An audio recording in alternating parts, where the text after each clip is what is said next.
in the course of the week. That, of course, people talk about, Dangote came out with a huge allegation, and people said, oh, he had to go to court.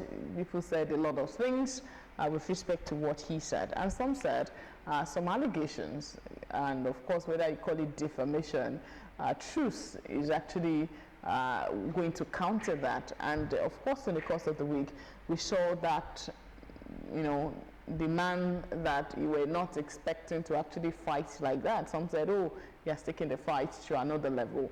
It means that a lot of things have been happening, and people have speculated, saying that there are cabals in the oil and gas industry, and that's why we are where we are in the country.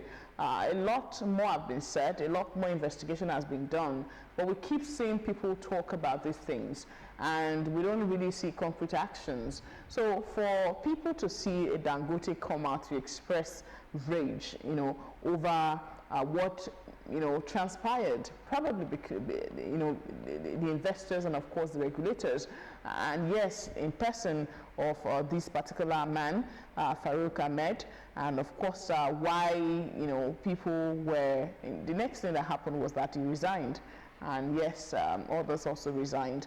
Those are just the critical part of what happened this week. I don't know what you think about this. He has been replaced, and of course some said Dangote shouldn't have done that, and some said, oh, why not? If not, the result has come out. The man resigned, and he put a lot of questions to the issue of civil servant. When you are a civil servant, what do you do? A public servant, what do you do?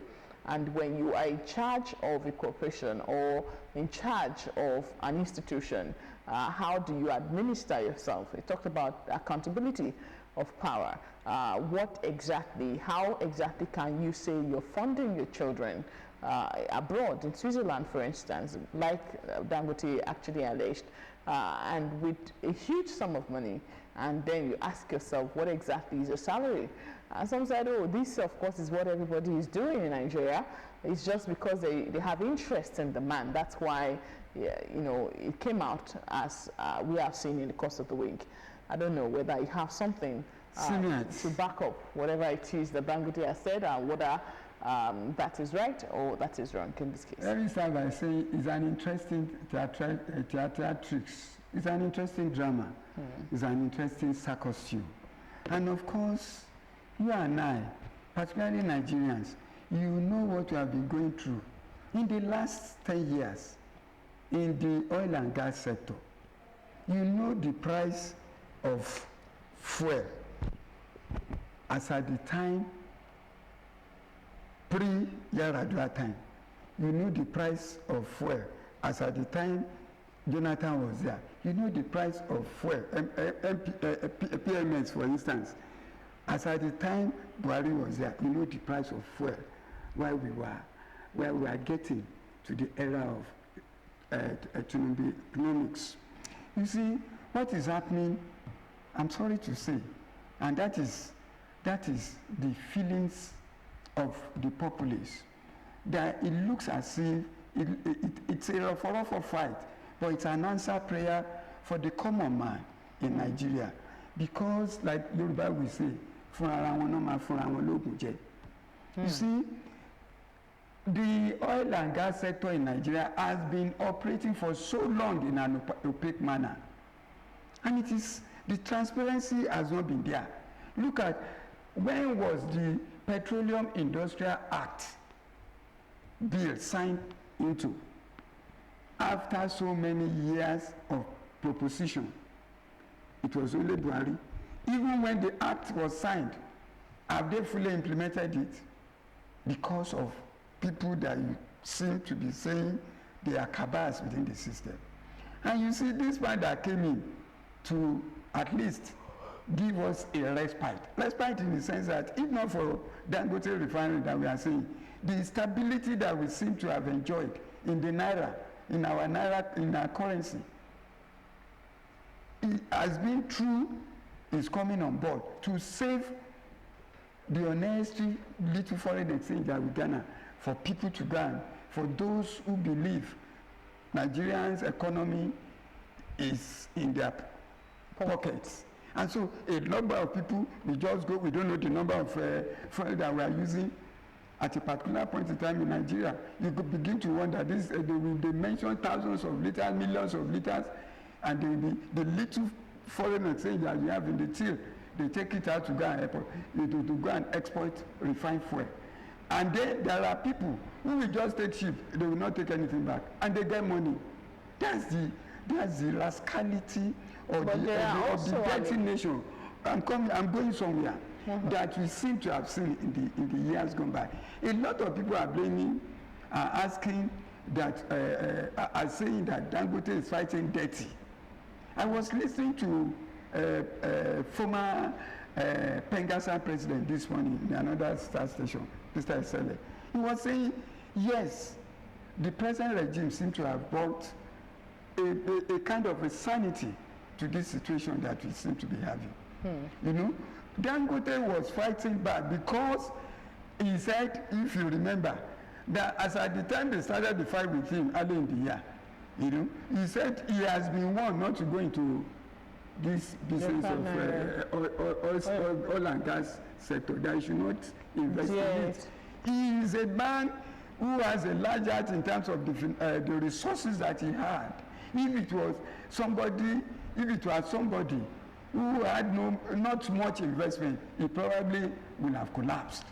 But because he didn't want that refinery to collapse, in a sane clan, that refinery should be supported, should be given opportunities to thrive. Is that not what the president is doing because of the body language? No, I wouldn't say so. I wouldn't say so, because people just speculate. Are the cabals really bigger than the president's? That is one of the things why I said they are the ones who will be fighting themselves. When I said, you see, when Dangote made the allegation, it is not for Dangote to investigate. He has said something. He has only spoken to the authorities in charge of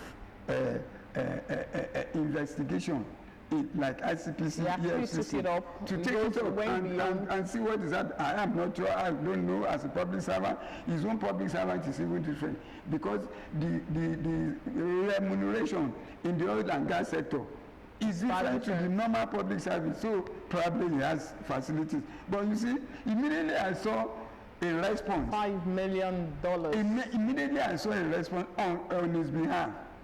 I said, this man equally wants to fight dirty. But you see, a number of people don't understand the present government that we have. It is unfortunate both people have to resign. You can guess what? I'm guessing. It is not out of his own wish that he resigned. Don't just take it on the surface that he resigned. And because of the nature of the nation that we are, the government had to sacrifice another person. Benga Komalafe was doing fine in the sector that he was before he was asked to resign. The president called them because he wanted sanity in that area. If the oil and gas sector of Nigeria is sanitized, a lot of things, it will improve the naira, the naira value. It will improve the economy of Nigeria per se. In terms of inflation, inflation will be reduced because we will have more foreign exchange in our kitty. There will not be need to be taking the little we have outside to import fuel. Nobody is saying any other person should not do refining. Like I came here the other time, I found that through the oil, through an organization in the oil sector, that it is not only Dangote that is involved in refining of oil. At least we still have 5 other refineries, and there are some that have been given license that they have not prospected or done. There are also allegations that Dangote is really not producing, as much as it claims to be producing, which was one of the reasons the likes of Farouk is issuing license to importers of refined oils to bring them into the country. Is that part of when the he politics? started, just to, sorry, I'm cutting you in. I'm sorry. When he started production, we were told that this man can produce, at least in a day, more than what we needed. And that was why the president was saying, okay, we'll give him crude oil. Before he was giving crude oil, he knew the problem it had. They never wanted to give him. Exactly. I remember that time. Yes, even the independent marketers that were fighting. Why not? You are only selling. If you are selling, you should not come to selling. Why not gather yourself together and establish your own refinery and ask for people to give you oil? Why fight the man? They are saying they want to break monopoly. Is it by importing from that you break monopoly? That you break monopoly. And you bring in those things that are less of value to us, that are spoiling our cars. The man has a standard measurement laboratory, which NNPC did not have. So what's the point? Why the who's and cry?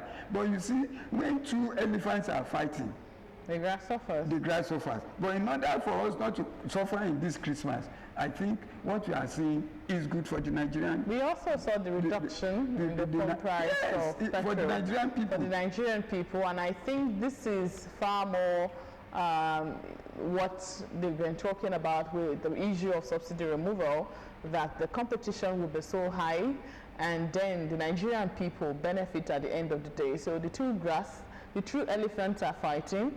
The regulators and of course the investors has also engaged in exactly. So it means that the floor is open for anybody that wants to do the oil and gas business, and of course it will attract even people from outside the country to come and invest in the country. I'm just praying that this kind of forofo will permit all our economic sectorial sector, so that the level of corruption that seems to have permeated our environment, we seem to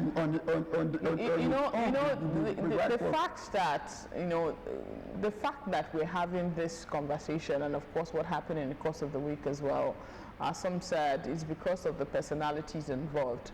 The richest man in Africa, had to talk about somebody. It means that it carries a lot of weight. Of course, that's he true. would have done his investigation. Exactly. And yes, they said it's now talking because it affects him. Exactly. So it means that a lot of people, a lot of things happen in the country as well, because people are not told, because it has not affected them personally, that's why they keep quiet. Exactly. You see, the international communities are involved, even in this matter. Exactly. And it is, the allegations that look at the issue of insecurity that we have been clamoring for it to come to an end. Not until Trump came and said, okay, I will on my own come. And that is why Gun ablazing, and then we started all this screaming and all that. Why should we get to that level? Okay, we are also going to be discussing, yes, the oil and gas sector is a topic that we cannot actually exhaust in a day. A lot of dynamics into the game as they played. We are just going to be discussing the updates as we get them.